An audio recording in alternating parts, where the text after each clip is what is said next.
will Barack Obama hold the line on the public option? This is something we talked about yesterday on the program, and I said that we had some good news because Obama came out in a speech in Wisconsin and said that the public option is a critical element of healthcare reform.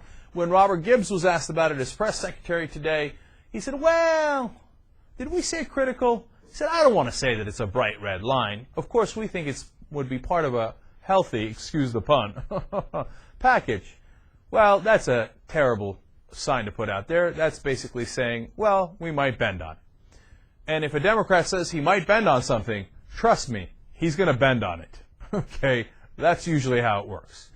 And that would be terrible because if you don't have the public option, I think that this whole thing is a giant waste of time. Instead, what will happen is more people will be covered. That's good news. But except it'll cost a hell of a lot of money. And in the end, since we don't have the public option, we won't have fundamentally fixed what's wrong with private insurance to begin with. So our rates will continue to go up. And for a great majority of Americans, all they'll see is higher rates and higher taxes. And then they'll say, oh, God damn it, this health care reform didn't work. The Republicans were right. We should have never had it in the first place. Let's give it more to private insurance, which, of course, would be headed completely in the wrong direction. So now we go to Congress, where the news gets worse. Ezra Klein, for the Washington Post, talking to Senator Kent Conrad, who's a critical player in all of this. They ask him about the public option, or Ezra asks him about the public option, and he says, I don't have the votes for it. And I'm going to do my stupid co-op program instead, which is just a cover for doing nothing. And get a load of what the co-ops are. A bunch of people are going to get together in different states, and like he's from North Dakota, so they're going to get together in North Dakota, South Dakota, Montana, Wyoming maybe, and they're going to try to do a co-op that's going to compete with the private insurance. Yeah, tell me another fairy tale, okay? That's not a real plan.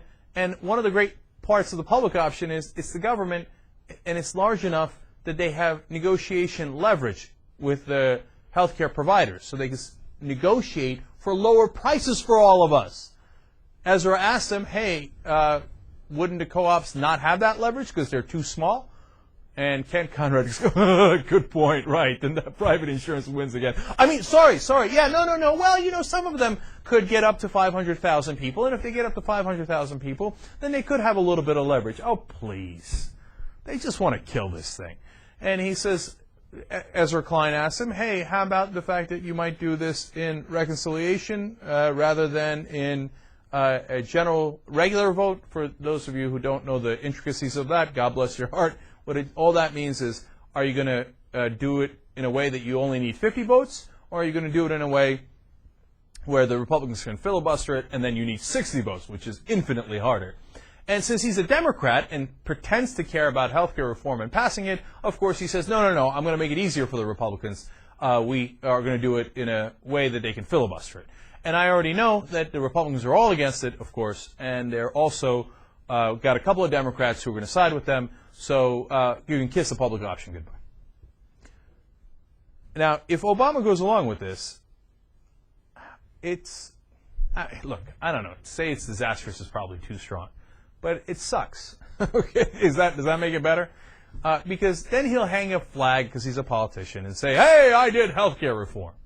And in my opinion, that health care reform will be useless is too strong a word, but does not address the real underlying problems. Our rates are not going to get any lower. We're not going to fix the system. We're just going to say, hey, we cover the more people. That's a good part. I'm not saying it doesn't accomplish anything, but it's close. So now, the bottom line on this is this. This is the time to fight, okay?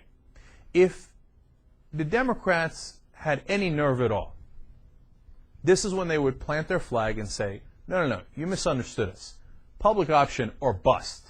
We're not going to do a plan where we're going to play patty cakes and it's nothing but, BS, and in the end we wind up in the same exact place where we are. We're going to fight on this, and if we need 50 senators, we're going to get 50 senators. If we need 60 senators, God damn it, we're going to get 60 senators. Now, when's the last time the Democrats did that? It's hoping against hope, right? When's the last time the Republicans did it? Every single time. Remember when Bush was in charge and the Republicans had control of the Senate and the Congress? Did they have worries about doing it in reconciliation or doing it through a filibuster? Or, hey, could we get enough votes? But what do the Democrats think? They didn't give a damn. They planted their flag every time. They said, we're going to shove this. Whether you like it or you don't, it's coming up someplace. You can guess where it's coming, and it's going to get through. We're going to push it through. I just don't see it with the Democrats. Who's going to push it through? Kent Conrad? Who's going to push it through? Max Baucus? Who's going to push it through? Barack Obama? Well, look, the only guy who could do it is Obama. And if he says this is make or break, this is a bright line, and you will not cross it, and I will use all of my political capital and my 65 to 70% approval ratings to insist on a public action so we have actual reform of health care in this country, then it'll get done. If he doesn't, then he only has himself to blame, and it won't get done, and it'll be a fraud. So enjoy that piece of bad news. And by the way, it's not settled. I mean, this thing swings every day, so don't get too depressed or anything like that. And we're not at the end of the fight. We're in the beginning of the fight. Can you help? Yes.